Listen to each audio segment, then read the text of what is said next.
To put it simply, Asteroids is the prime example of what a video game means to me. Its mechanics make for a focused experience and one of the more pure expressions of the challenge the game makes between player and computer. So it should come as no surprise that it's going to receive sequels, and one of those which happens to slip through the cracks is none other than Blasteroids. But as a lesser known conversion, it was also a surprise to see it make the jump over to home computers like the Commodore 64. This is Beyond the Scanlines, a series focusing on interesting games on classic computing and gaming platforms. The arcade version of Blasteroids appeared in 1987, developed and released by Atari Games. The C64 conversion was converted by Teque and published by Imageworks in 1989. It should be no surprise that its arcade origins means there's little story here. In fact, you, and optionally a friend, are sent into a series of galaxies tasked with clearing out each sector of rocks for taking on the dangerous Mucor. Opening up, the first point of call is to choose which galaxy to tackle. In theory, for some reason, I'd find on starting a game, it would pull me into the closest warp without really a chance to react. Then things kick off. From the outset, things look more or less like you would expect, with a detailed background and the asteroids moving about. The first of the differences in the mechanics come in the form of your spacecraft, which can now shift between 3 forms at any time, simply by moving the joystick down.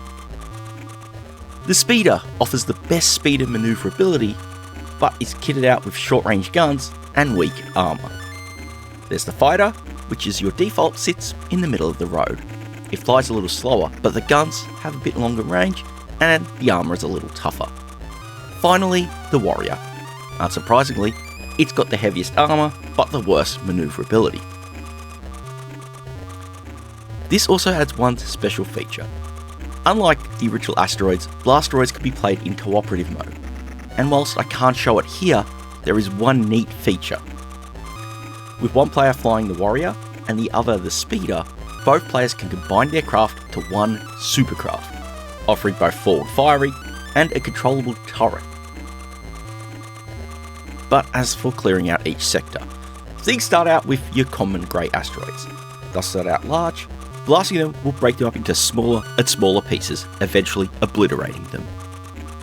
There are also the red ones. These function more or less the same, but when destroyed, they'll release an energy crystal. Now picking these up is essential. Where the original asteroids gave you multiple lives and a single shot resulting in your ship being destroyed, things operate quite differently here. You've got an energy bar here, and this is drained both from operational movement and firing, alongside being hit by the enemy's shots or colliding into them. Once it drains, boom, your craft is destroyed and it's time to put another credit in, out of the 5 you start with. There's also one other type of asteroid to deal with, and those are the blue popcorn ones. Instead of breaking apart into smaller pieces as shot, they'll start to expand, and eventually they'll freeze into place as an immobile obstacle. There's also enemy craft which will spawn in as well, and taking them out gives you one of a few different power-ups. You've got enhanced firing, protective shields, extra fuel capacity, and plenty more. One of them is the Ripstar, a special weapon which spins your craft around, spewing fire, kind of like the legendary Death Blossom. Once all the asteroids are cleared, the portal will open up and it will take you to the sector map. This screen lets you choose which of the sectors you'll travel to next, with each indicating what hazards are present by little icons. Whether you'll just be clearing out rocks or having to encounter enemy craft along the way, there's plenty of challenges in store. When clearing out the final sector in the stage, a portal opens, warping you to an encounter with Mucor. Dispatching Mucor is all about blasting those 8 volcanoes surrounded on its edges. The sequence is more annoying than challenging, and that's all because of Mucor's height, proportionally to the gameplay area. Having to line up just right to be able to take out those top and bottom sections is painful, doubly so because of how Mucor is constructed, which means that the C64's hardware collision capabilities aren't used between pressing your shots, and so you've got shots that can sometimes miss even though it was a visual hit.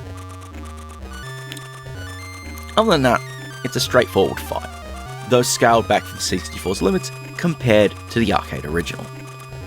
When all those volcanoes are obliterated, Mucor will beat a hasty retreat, and then you move on to the next system to clear it out all over again. Depending on that, you may find there are more sectors you'll have to travel through, but beyond that, there isn't much more in terms of depth.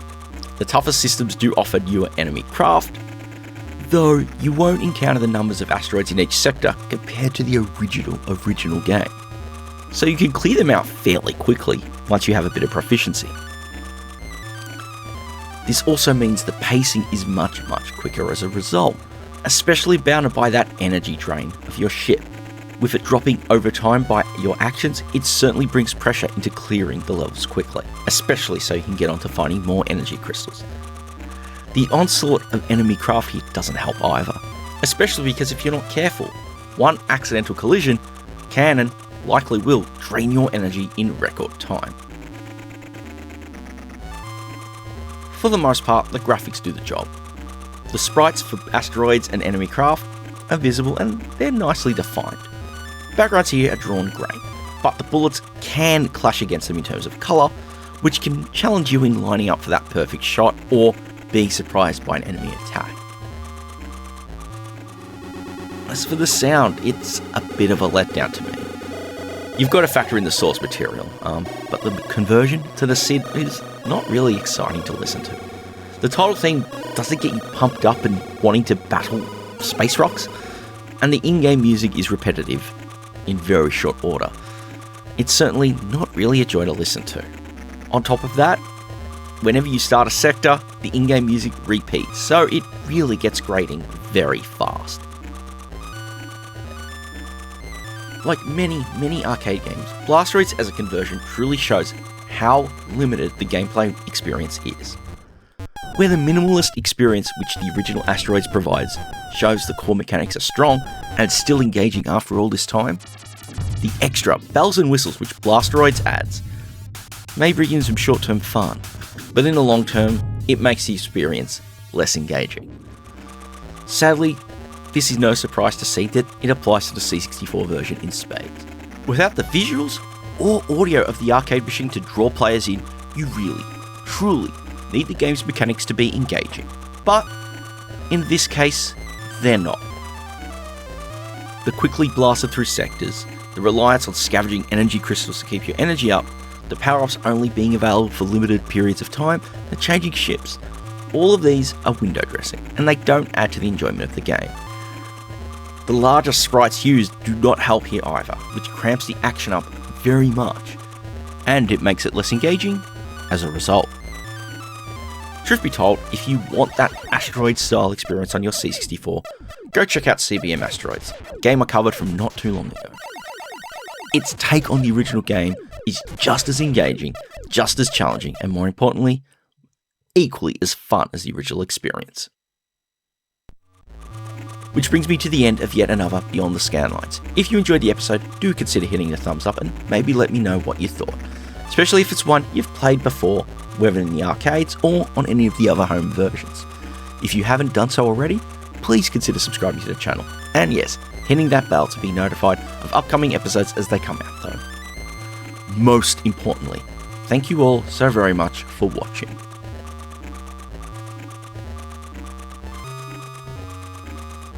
Bit of a quick episode this time, the result of some extra challenges in putting the one I originally wanted to show together. It may not be the most exciting of conversions, but it was interesting to see how the concept of an original classic like Asteroids could be evolved for a sequel. But then again, the constraints of the late 80s arcade do not allow it to be done proper justice.